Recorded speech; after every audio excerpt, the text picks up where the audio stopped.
Hey everybody, this is John for MTG Nexus coming at you with an extension of our Intro to Modern series, this time talking about the Modern ban list. Now there are a total of 45 cards on the Modern ban list. That is a lot of ground to cover that we will not be doing in one video. I'm going to aim to cover roughly 11 cards in each video, so this will be a bit of a longer series, but I wanted to give each card its moment in the spotlight. First up is Ancient Den. Now this is part of a series of 5 lands that are one of each color that are artifact lands. While Wizards has printed other lands since then, these ones have very few restrictions on them. They don't come into play tapped, they're not legendary, and they don't only produce colorless mana. So they're a bit of a risk with cards like Cranial Plating or Disciple of the Vault, so Wizards chose to ban them instead of letting Affinity be a dominant force. Now Affinity has taken some hits over the years in the form of Mox Opal being banned, and just there being a number of powerful artifact hate cards. So while it is possible that this card could be unbanned at some point, it's highly unlikely as they've printed substitutions for it, and it does risk very little reward for the risk of unbanning it. Next up is Arkhams Astrolabe. Now Arkhams Astrolabe is a card unique in how easy it is to filter mana through it. A lot of these effects require you to pay an additional mana to filter the mana, or they cost 2 mana to come into play to get this effect. Now the only downside of this card is that it requires you to have access to snow lands, which are usually fulfilled by having some number of snow basics in your deck. The reason this card got banned was part of the dominance of the Oko Uro snow shells. The fact that there was very little punishment for playing a 5-color mana base in a format that one of the police of the format is a card like Blood Moon. Now this led to the card being banned, and it's probably one of the weaker cards overall that are on the ban list, but there is really no appreciable value for unbanning it, so for that reason, this card will likely stay banned for some time, as it hasn't even been banned in a format like Legacy. Next up on the list is Birthing Pod. Now Birthing Pod is one of the most debated and contentious continuing presences on the ban list. This card was banned at a point when Modern was much weaker of a format than it is now, but it does have a couple of strikes against it. Number one, it utilizes Phyrexian mana. And a lot of things that utilize Phyrexian mana that are any good end up being more trouble than they're worth. You can potentially play this on turn 2 off of something like a Birds of Paradise and activate it on turn 3, or just play it on turn 3, activate it immediately, and start this combo chain potentially, or value chain. This is a card that allows you to search, sacrifice a creature, and look for a creature with X+1 value. So if you sacrifice a 2, you get a 3. If you sacrifice a 3, you get a 4, etc. There are a number of combos you can play on this, like Kiki Jiki Restoration Angel. You can play. It would play quite well in the Yawgmoth combo decks of today. So for that reason, it has remained on the ban list, although it is one of the cards that could certainly be unbanned and have a positive impact on the format overall without necessarily being too powerful and overbearing like some of the other cards on this list might be. Blazing Shawl. Blazing Shawl was banned in an era where the format was completely different. It was banned in part because of its combo potential with a card like Progenitus and a deck like Infect. Now you could argue that there are already versions of this deck that exist now, with the Hammer deck being able to equip a Colossus Hammer and give +10/+10. That said, there is no positive value really to adding this to the format. Is it really as dangerous as it once was with all the new instant speed removal with things like Solitude and Unholy Heat, in addition to things like used to exist like Path to Exile and Bolt? Not really, but this is a card that doesn't add much to the format and probably just shouldn't come off the ban list for that reason. Bridge from Below. Now Bridge from Below is a card that was never meant to be cast. This is a card that was explicitly made to be used out of the graveyard and to become powerful in graveyard-based synergies. Now, the card that finally broke the camel's back on this one was Hogak. Bridge from Below was actually banned during Hogak Summer or Winter, whatever it was, as the first attempt to slow down the Hogak deck. Now, an argument to be made for unbanning this card is the fact that Hogak as a deck actually got better after this card got banned.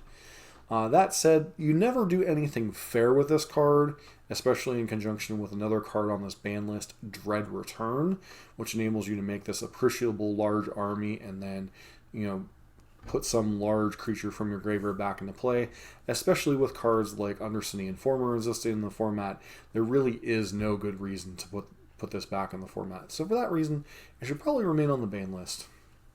Alright, next up on the list is Chrome Mox. Now, Chrome Mox was banned specifically because of one reason. It's fast mana.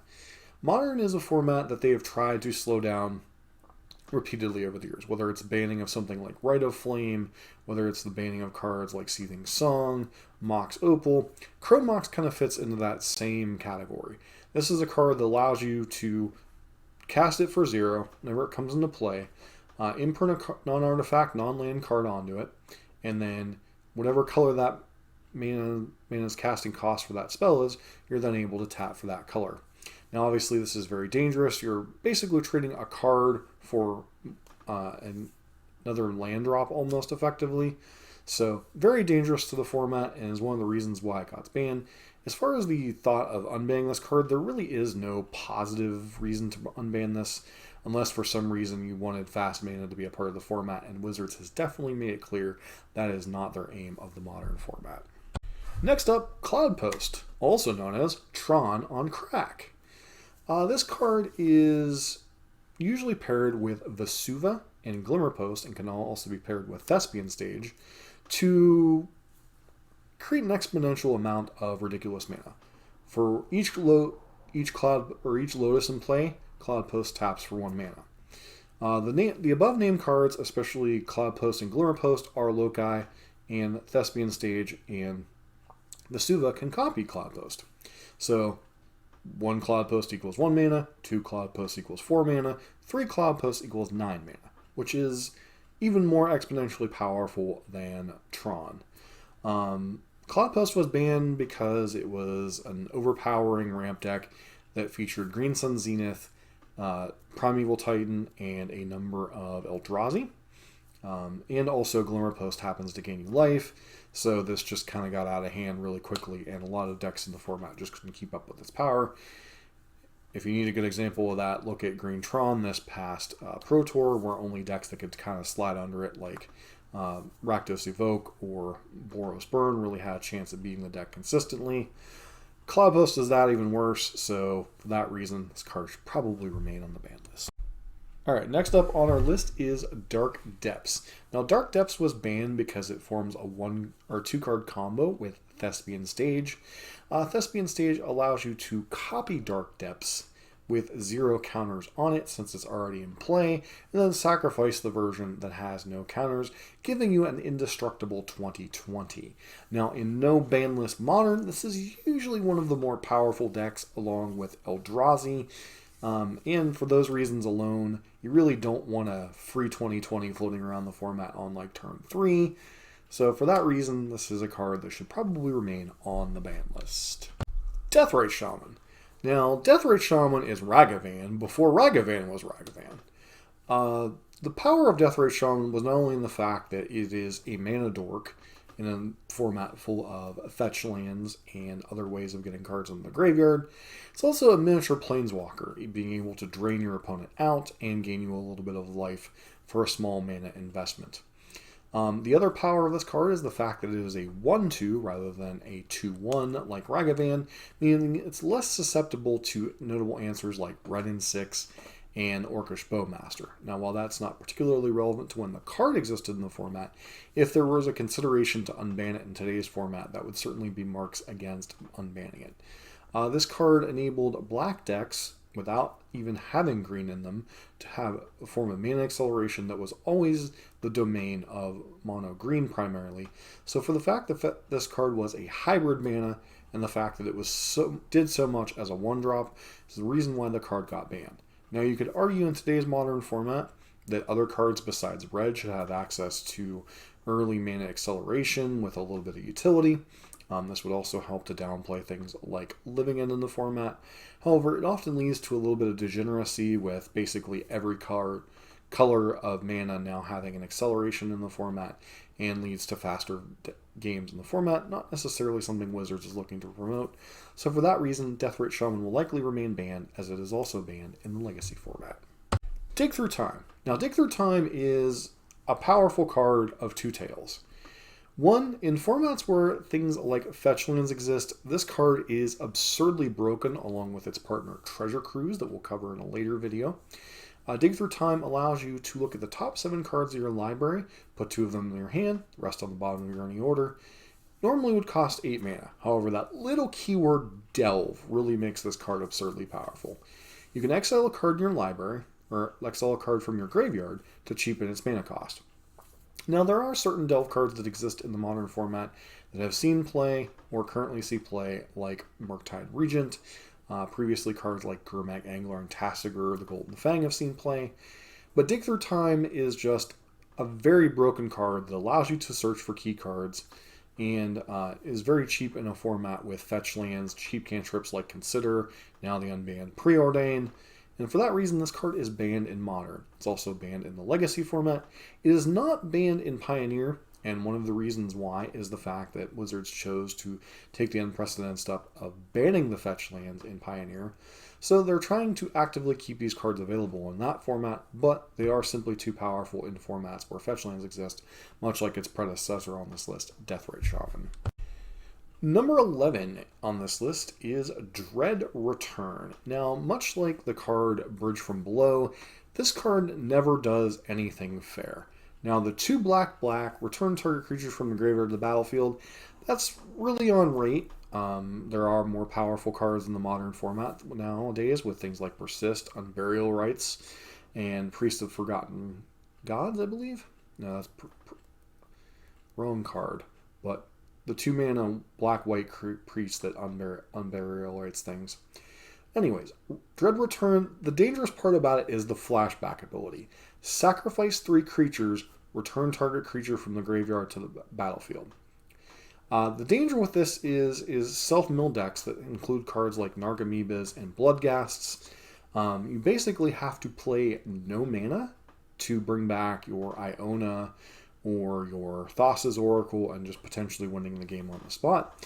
That's really too broken for a format like Modern that prides itself on being relatively a turn 3, turn 4 format. And for that reason, especially when cards like Undercity Former exist, this card should just not be unbanned. And the final one for Banlist video number 1, Eye of Ugen. Now, if you've been around the Modern format for any period of time, a deck that really doesn't exist in the current format is Eldrazi. Now, Eldrazi are like any other tribal strategy. They have their pluses and their minuses. There's a lot of ETB effects on some of the Eldrazi, or their unique effects like Thought-Knot Seer basically being a Thoughtseize on a 4/4 body. You have Reality Smasher, which is a 5/5 haste creature that forces your opponent to discard a card to target it with spells, so on and so forth. The danger with the Eldrazi deck was when you pair Eye of Ugen with the card Eldrazi Temple, that gives you 8 different cards in your deck that would reduce the cost or allow them to be played a little bit ahead of schedule. Meaning you can play Eye of Ugen on 1 and Eldrazi Temple on turn 2 and cast a 4/4 that Thoughtseizes your opponent.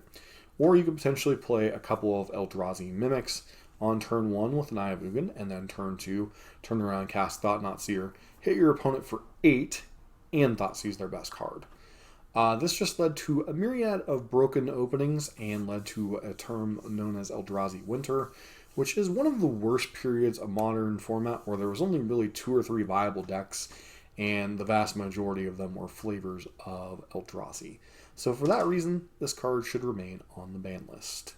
Don't forget to join us for part 2 of the Modern ban list later this week.